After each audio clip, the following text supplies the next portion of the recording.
understand you had quite a heart-to-heart with the owners as well in terms of the situation that the team finds itself in. I mean, what was the upshot of that conversation?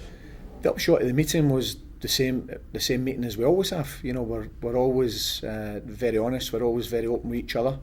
That didn't change. It was the same type of meeting. It was the same format as we always have. So there was no difference, and there was no any type of edge to that. Obviously, the results that we've had in the last few weeks, we all want to be better. Not only the owners, the staff, the players, the supporters. Everybody wants better results. But I think what we've got to do now is everybody pull together, and the owners are rock solid behind everything we're trying to do. And I think that came across very clearly in the appointment of Paul, because the owners said to me, you know, whoever you want, you choose. There won't be any involvement from anybody else. Whoever you want to come in and assist you, you'll have full scope in doing that. So that's a massive plus and a massive bonus that we can get them in the door, and full credit to the owners for pushing that through in the manner they did, because it happened very quickly. Are the owners happy to see sort of gradual progression, or have there been any specific targets set or anything like that at all? Well, we've always said we want to be in the top 10.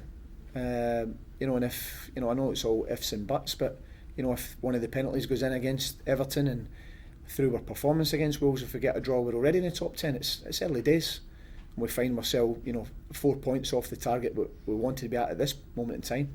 But we've got games where we can make up, and we went through with a very good meeting with the players yesterday, and really just identified which clubs and what specific games are actually our big games, and are actually the games where we have to produce, perform and put points on the board. So we mentioned that in detail yesterday, and that was well received, and it's been a great training week. So, you know, we're very confident we're climbing the table.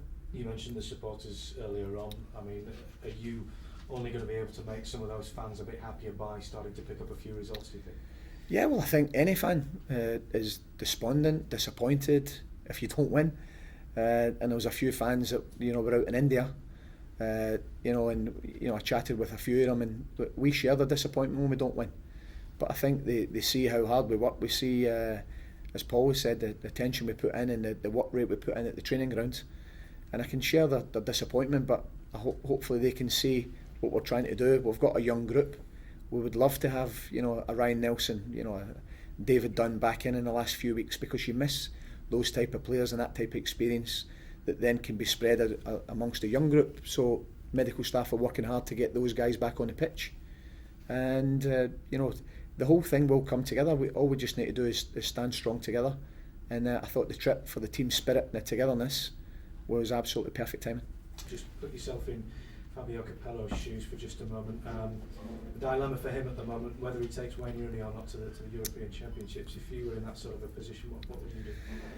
Well, I think everybody will have different opinions. You know, Fabio obviously, with his staff, have his own opinion. But I think when you've got a player of that ability, and you've got a confidence that you're going to go through in the first part of the competition and have somebody to select from, then I don't think with Wayne Rooney's ability you can turn away from that. I think you have to take him. Be confident that the lads that go in can do the business. That's not to guarantee that, you know, that he's going to get back in, but I think to have that option, and an option with a player of that quality, is something that you would take a gamble on.